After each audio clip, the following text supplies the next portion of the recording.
I'm here today is all of these technology manufacturing leaders around the country, all over the world on the screen is to talk about how we strengthen our domestic semiconductor industry and secure America's supply chain. This is an issue that has broad support in the United States Congress. We talked about whether or not we're doing anything in terms of bipartisanly. Well, we are. Both sides of the aisle are strongly supportive of what we're proposing, and where I think we can really get things done for the American people. In fact, today I received a letter from 23 senators, bipartisanly, and 42 House members, Republican and Democrats, supporting the CHIPS for America program. Now let me quote from the letter. It says, the Chinese Communist Party aggressively plans to reorient and dominate the semiconductor supply chain, and it goes into how much money they're pouring into being able to do that.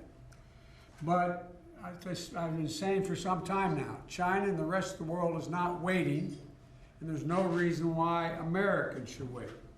We're investing aggressively in areas like semiconductors and batteries. That's what they're doing, and others. So must we.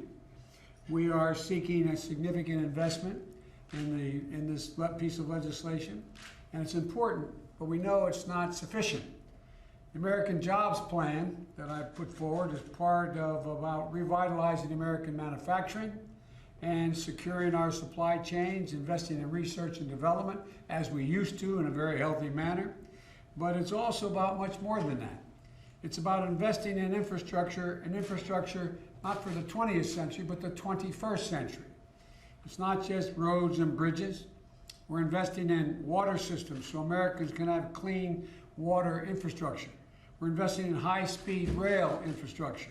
We're building charging stations to support America's electric vehicle future, and investing in that infrastructure. And building out American supply chains so we never again are at the mercy of another country or any other nation for their critical needs. That's what we mean by investing in infrastructure. And we're investing in a more resilient grid. I understand you discussed that a little bit earlier today. Investing as well in asbestos-free schools for our kids. That's investing in infrastructure. Building a support system to take care of our elderly parents and our kids with disabilities at home so that people can go to work. That's investing in infrastructure. Chips like the one I have here, these chips, these wafers, are batteries, broadband, it's all infrastructure. This is infrastructure. So look, we need to build the infrastructure of today, not repair the one of yesterday. And the plan I propose is going to create millions of jobs, rebuild America, protect our supply chains, and revitalize American manufacturing.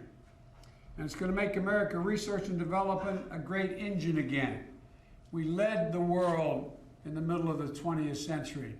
We led the world toward the end of the century. We're going to lead the world again. We're going to lead it again in the 21st century.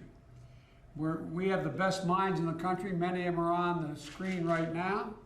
And they know better than anyone that our competitiveness depends on where you invest and how you invest. For too long as a nation, we haven't been making the big, bold investments we need to outpace our global competitors. We've been falling behind on research and development and manufacturing. And put it bluntly, we have to step up our game. And I'm not ready to give up. I'm ready to work with all of you, with the Congress, both parties, to pass the American Jobs Plan and to make a once-in-a-generation investment in America's future. Again, we'll provide the innovation and spur breakthroughs, and we need the support, all your support on the screen and others in order to get this work done.